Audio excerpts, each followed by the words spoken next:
Ya, pemirsa tvparlemen.com, kita lanjutkan kembali perbincangan kita dengan Bapak Marzuki Ali. Pak, coba ya ini Pak, kira-kira apa lagi nih inisiasi dari DPR ini tentang undang-undang yang pro rakyat yang sedang dijalankan atau mungkin yang sudah selesai yang rakyat belum tahu atau apa, ya, Pak? Ya, kalau bicara undang-undang pasti kepentingan bangsa dan negara. Dan kalau bicara secara substantif semuanya kepentingan rakyat. Cuma ada yang rakyat langsung, ada yang tidak langsung. Ya kan? Contoh, undang-undang tentang lembaga keuangan mikro. Yang selama ini ada yang namanya Baitul Mal wat Tamwil, yang payung hukumnya itu hanya koperasi. Ada juga yang namanya LKM, Lembaga Keuangan Mikro, dan itu ada ribuan di Indonesia, nggak ada payung hukumnya. Payung hukumnya koperasi. Nah, kita buatkan payung hukumnya, dan itu bagus sekali. Karena apa? Justru undang-undang ini mengakomodir kepentingan masyarakat Bali. Masyarakat Bali itu punya semacam BPR juga, ya, yang namanya Lembaga Perkreditan Rakyat.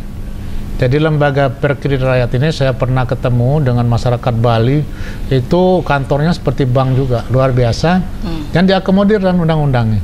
Jadi untuk LPR ini tidak diatur dalam ketentuan-ketentuan umum, tapi nanti LPR itu disesuaikan dengan karakter dan budaya masyarakat di sana.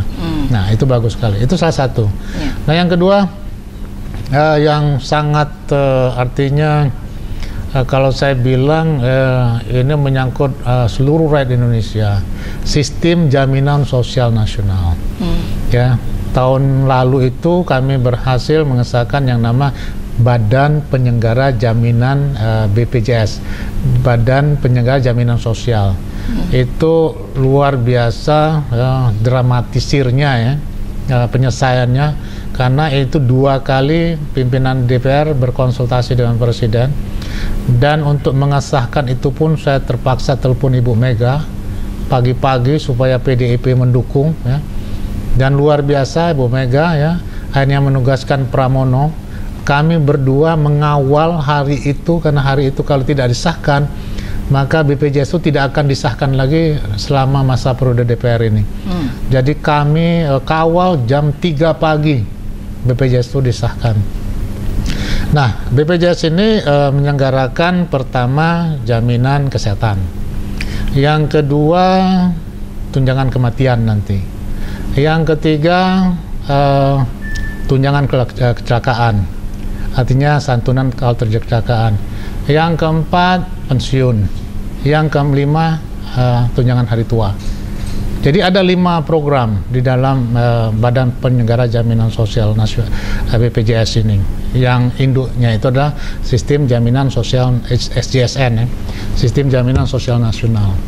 Nah, tahap pertama mentransformasi semua usaha-usaha yang dimiliki oleh negara dalam rangka jaminan kesehatan, seperti Askes, ya.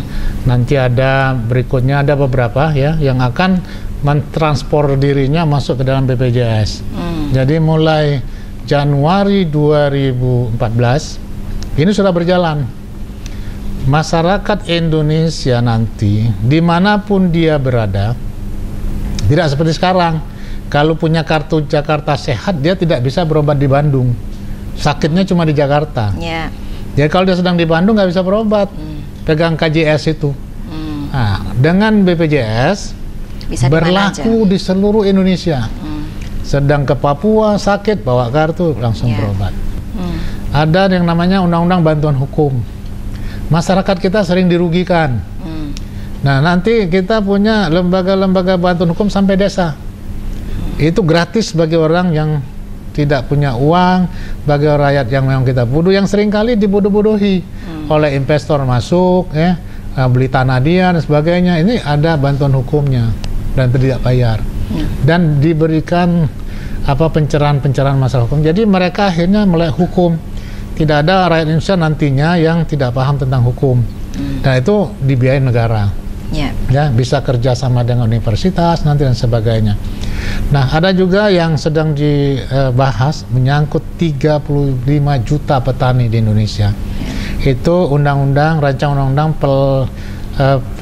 perlindungan dan pemberdayaan petani. Jadi petani nanti dilindungi dengan undang-undang ini. Misalnya gagal panen, itu harus ditutup dengan asuransi. Masalah pupuk, masalah bibit, ya, masalah hasil panen, pemasaran, pendanaan, itu semuanya diatur di dalam undang-undang perlindungan pemberdayaan petani. Artinya apa? Kalau undang-undang ini dilaksanakan, maka mayoritas rakyatnya sudah meningkat kesejahteraan dari miskin menjadi ya paling tidak kurang miskin lah. Ya, kenapa?